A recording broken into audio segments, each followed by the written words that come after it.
स्वागत है आप सभी का। एक बार फिर से चलिए जानते हैं मध्य प्रदेश की 25 बड़ी और ताजा खबरों को।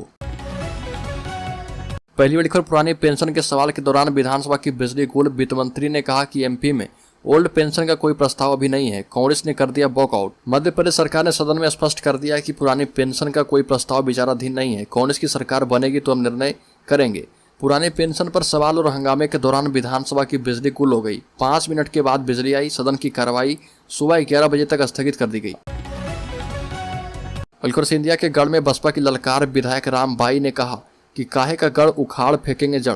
ग्वालियर में बहुजन समाज पार्टी की विचार सभा में पथरिया विधायक रामबाई ने भाजपा और सिंधिया पर हमला बोला। रामबाई ने कहा कि काहे का सिंधिया का गढ़, उनकी जड़ें उखाड़ फेंकेंगे।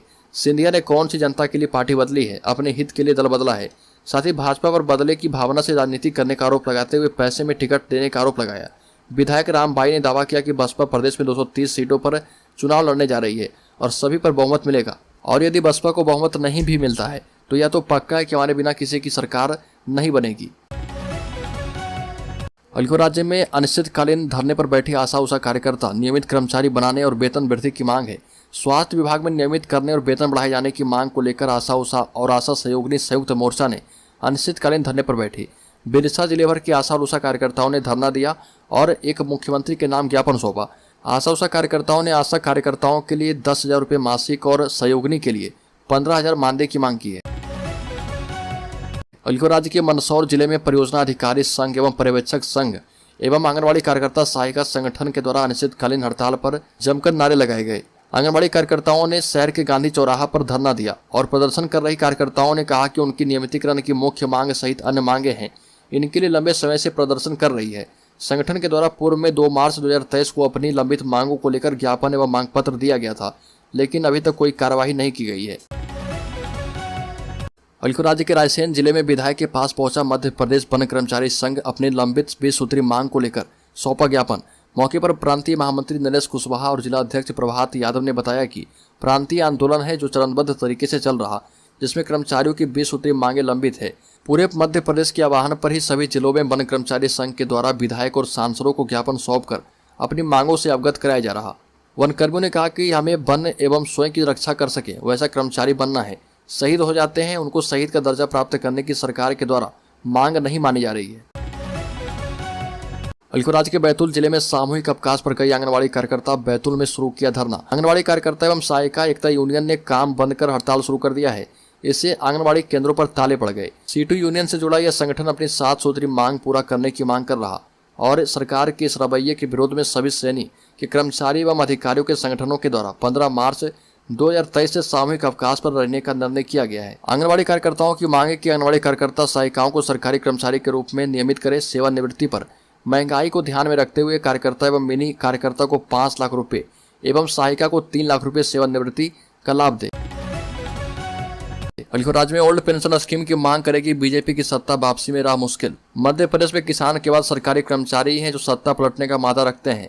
चुनावी साल में आर पार की लड़ाई के मूड में आ चुके कर्मचारी संगठन पहले ही पुरानी पेंशन को लेकर 1 महीने का अल्टीमेटम दे चुके हैं। National movement for old pension scheme के प्रदेश अध्यक्ष परमानंद डेहरिया ने कहा कि नई स्कीम का विरोध इसलिए हो रहा क्योंकि इसमें पेंशन मिलने की गारंटी नहीं है। यह स्कीम एक छलावा है। नई पेंशन स्कीम में 10% की राशि कर्मचारी के खाते से जाती है, जबकि सरकार उसके समस्त वेतन में 14% का अंशदान देती है। अलीगढ़ राज्य में काशीराम के जयंती पर बीएसपी का चुनावी आगाज। नेता ने कहा कि ध्वस्त करेंगे सिंधिया का गढ़। मध्य प्रदेश में जैसे जैसे विधानसभा चुनाव नजदीक आ रहा वैसे वैसे राजनीतिक दलों की सक्रियता तेज होने लगी है और मध्य प्रदेश के चुनाव नजदीक है। बहुजन समाज पार्टी के शक्ति प्रदर्शन में मुख्य अतिथि के रूप में राज्यसभा सांसद और मुख्य प्रदेश प्रभारी इंजीनियर रामजी गौतम मौजूद रहे। बसपा को इस बार उम्मीद है कि अब की बार मध्य प्रदेश के विधानसभा में सबसे ज्यादा उम्मीदवार चुनकर आएंगे। प्रदेश की जनता बीजेपी और कांग्रेस से पूरी तरह उब चुकी है। साथ ही उन्होंने कहा कि अभी मध्य प्रदेश में बहुजन समाज पार्टी मुख्यमंत्री का चेहरा तलाश रही है। बीजेपी ने की कमलनाथ के गढ़ में किलेबंदी। प्रदेश संगठन मंत्री पहुंचे छिंदवाड़ा। बीडी शर्मा भी आएंगे छिंदवाड़ा। जिले में पूर्व सीएम कमलनाथ के गढ़ को ढहाने के लिए बीजेपी एक्टिव मूड में नजर आ रही है। अगले सप्ताह जहां 25 मार्च को केंद्रीय गृह मंत्री अमित शाह छिंदवाड़ा पहुंच रहे, उससे पहले ही प्रदेश के संगठन महामंत्री हितानंद ने अपना डेरा डाल दिया है। बीजेपी केंद्रीय नेतृत्व के फोकस में भी छिंदवाड़ा लोकसभा सीट है। ऐसे में बीजेपी के प्रदेश संगठन महामंत्री हितानंद शर्मा 2 दिवसीय प्रवास पर यहाँ मौजूद हैं। बीजेपी का इस चुनाव में आदिवासी वोट बैंक को साधने का पर फोकस रहेगा और गौर करने वाली बात यह है कि अमित शाह के दौरे में भी केंद्र में आदिवासी वोटर्स रहेंगे। आशा उषा कार्यकर्ताओं का जबलपुर में धरना, मांगे न मानी जाने पर हड़ताल की दिए चेतावनी। आशा उषा कार्यकर्ताओं ने अपनी मांगे पूरी करने को लेकर कलमबंद हड़ताल की तैयारी करते हुए टाउन हॉल में धरने पर बैठ गई। आशा उषा कार्यकर्ताओं के द्वारा धरने पर बैठकर सरकार के खिलाफ नारेबाजी की गई और आशा उषा कार्यकर्ताओं की प्रदेश महासचिव पूजा कनौजिया ने बताया कि लंबे समय से आशा उषा कार्यकर्ताओं से जमीनी स्तर से जुड़कर काम करवाया जा रहा, लेकिन वेतन के नाम पर महज 2000 रुपये आशाओं को दिया जा रहा, जबकि आशा उषा बहनें दिन रात मेहनत कर रही है। अलकर केजरीवाल करेंगे एमपी में खेल, बीजेपी कांग्रेस के ऐसे नेताओं को तोड़कर बनाएंगे नया गठजोड़। मध्य प्रदेश को लेकर अरविंद केजरीवाल ने अपने इरादे साफ कर दिए हैं। उनकी पार्टी एमपी विधानसभा चुनाव 2023 में सभी 230 सीटों पर चुनाव लड़ेगी। मध्य प्रदेश में आम आदमी पार्टी की एंट्री हो चुकी है। नगरीय निकाय चुनाव में महापौर की एक सीट के साथ महाकौशल में पार्षदों की जीत ने आम आदमी पार्टी को उत्साहित कर दिया है। जैसे में आम आदमी पार्टी अब विधानसभा चुनाव में हाथ आजमाने की तैयारी कर रही है। पार्टी के मुखिया अरविंद केजरीवाल भोपाल में थे और उन्होंने ऐलान कर दिया कि उनकी पार्टी मध्य प्रदेश के विधानसभा चुनाव में सभी सीटों पर चुनाव लड़ेगी। मध्य प्रदेश में ओल्ड पेंशन स्कीम पर सरकार की दो टूक, बोले वित्त मंत्री ऐसा कोई प्रस्ताव नहीं है। मध्य प्रदेश में चुनावी साल में कर्मचारी संगठनों के भारी दबाव के बाद भी शिवराज सरकार ने पुरानी पेंशन योजना लागू करने से इनकार कर दिया है। वहीं नेता प्रतिपक्ष डॉक्टर गोविंद सिंह ने जब वित्त मंत्री से पूछा कि क्या ओल्ड पेंशन स्कीम को सप्लीमेंट्री बजट में लाएंगे, तो वित्त मंत्री ने उससे भी इनकार कर दिया।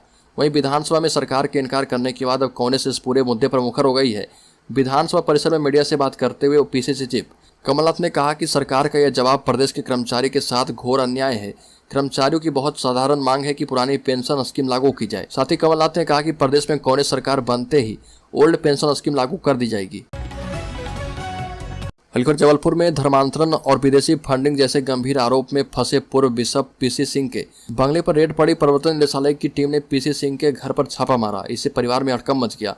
जबलपुर की मिशनरी स्कूल की जमीन खरीद फरोख्त मामले में पूर्व बिशप पीसी सिंह के घर और ऑफिस में ईडी ने छापा मारा और सूत्रों से मिली जानकारी के मुताबिक 20 अधिकारियों की टीम ने छापा मारा। टीम सभी दस्तावेज की पड़ताल कर रही है। ईडी की यह कार्रवाई केवल जबलपुर ही नहीं बल्कि मुंबई और नागपुर में भी जारी है। पीसी सिंह के साथ ही उनके सबसे करीबी सुरेश जैकब के ठिकानों पर भी ईडी जांच कर रही है।